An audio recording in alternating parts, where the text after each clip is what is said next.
اعوذ باللہ من الشیطان الرجیم بسم اللہ الرحمن الرحیم وما ان طول عہدہم ولا بعد محلہم امیت اخبارہم وسمت دیارہم۔ نہج البلاغہ کا خطبہ نمبر 221 ہے، درس نمبر 6 ہے کہ امام علی علیہ السلام تکاثر میں پڑے ہوئے افراد کے لیے یہ خطبہ ارشاد فرمایا کہ جو تکاثر میں پڑے ہوئے افراد مرے ہیں اور جو تکاثر میں پڑے ہوئے افراد باقی ماندہ ہیں۔ وما ان طول عہدہم ولا بعد محلہم عمیت اخبارہم وسمت دیارہم، ٹھیک، ولیکنہم سقوا کأسا بدلتہم بالنطق خرسا وبالسمع سمما، کہ دنیاوی تکاثر میں پڑے افراد، ان مرنے والے جو مر گئے ہیں، تکاثر میں پڑے ہوئے افراد جو مر گئے تھے، ان کے حالات کی بے خبری اور ان کے دیار کی خاموشی طولانی ہے، بس یہ خاموشی طولانی ہے، اور یہ زمان کی دوری اور مکان کی دوری کی بنا پر نہیں ہے کہ جو مرنے والے تکاثر میں پڑے ہوئے افراد جو مر گئے ہیں وہ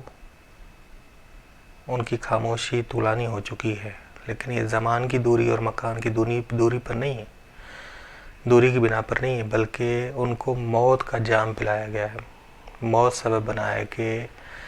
دنیا میں جو تکاثر میں پڑے ہوئے افراد تھے اور جو مر گئے ہیں تکاثر میں، ان میں دوری آ جائے، جس نے ان کی گویائی کو گونگے پن میں اور ان کی سماعت کو بہرے پن میں اور ان کی حرکات کو سکون میں بدل دیا، گویا وہ سب نیند میں بے خبر پڑے ہوں۔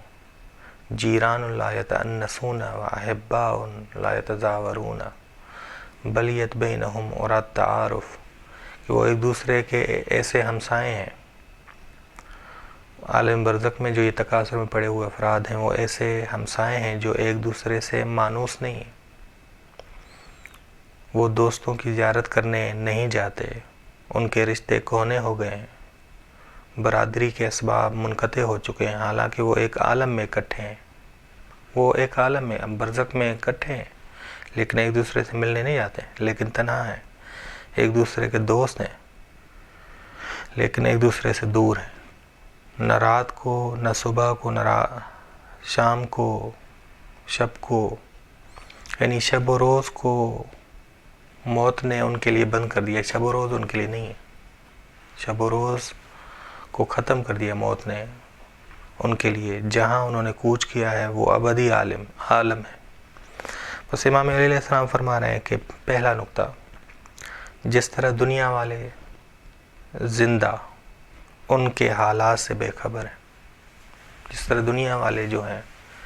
زندہ ان کے حالات سے بے خبر ہیں، اسی طرح یہ لوگ جو عالم برزخ میں ہیں وہ دنیا والوں سے بے خبر ہیں، دنیا والوں سے بے خبر ہیں، اور اسی طرح جو عالم برزخ میں اکٹھے ہیں وہ ایک دوسرے سے بے خبر ہیں، اپنے حساب و کتاب میں پڑے ہوئے ہیں، اپنے حساب و کتاب کی فکر پڑی ہے۔ رسول خدا صلی اللہ علیہ وسلم فرماتے ہیں کہ انسان کی قیامت اس کی موت سے شروع ہو جاتی ہے، بس اپنے حساب و کتاب میں لگے ہوئے ہیں، بس مرنے والوں اور دنیا والوں کے درمیان زمانی اور مکانی فاصلہ کوئی نہیں، اتنا زمانہ نہیں گزرا، لیکن موت کا فاصلہ آ چکا ہے۔ امام فرما رہے ہیں موت بہت بڑا فاصلہ ہے، کہ انسان جب مرتا ہے تو بہت ساری چیزیں دیکھ رہا ہوتا ہے جو عام طور پہ دوسرا انسان جو زندہ ہے وہ نہیں دیکھ رہا ہوتا، جو مر رہا ہے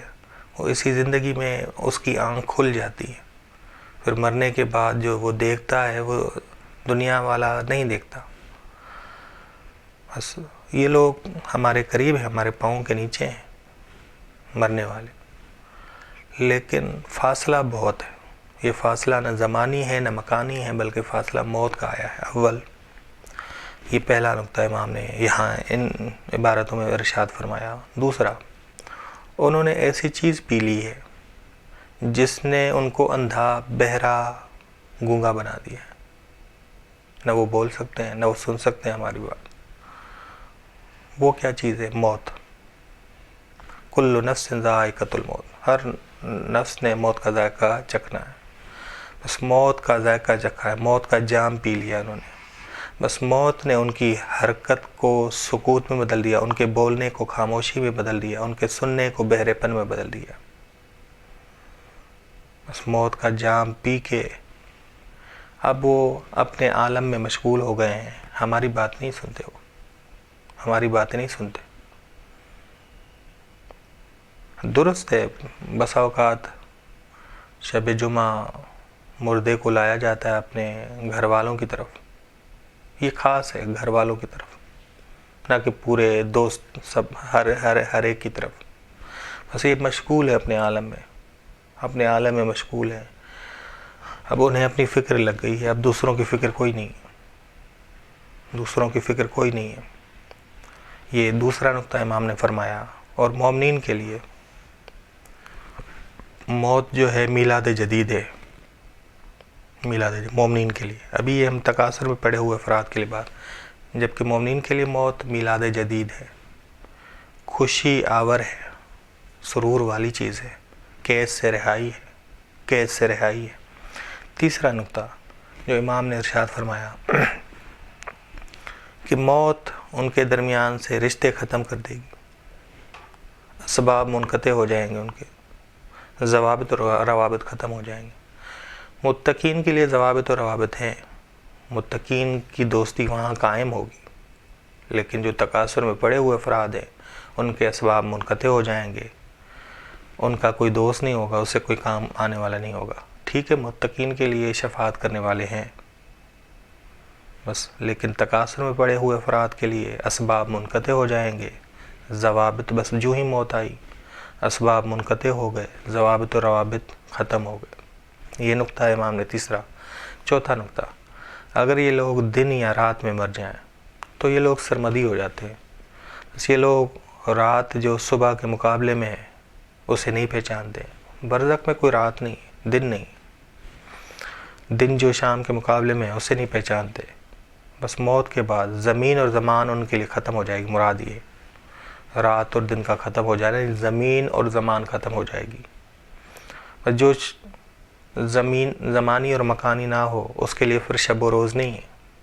صبح اور شام نہیں ہے، رات اور دن نہیں ہے، بس وہ سرمدی ہو جائے گا، وہ سرمدی ہوں گے۔ بس امام نے یہ بھی نقطہ ارشاد فرمایا کہ لا یتعارفون للیل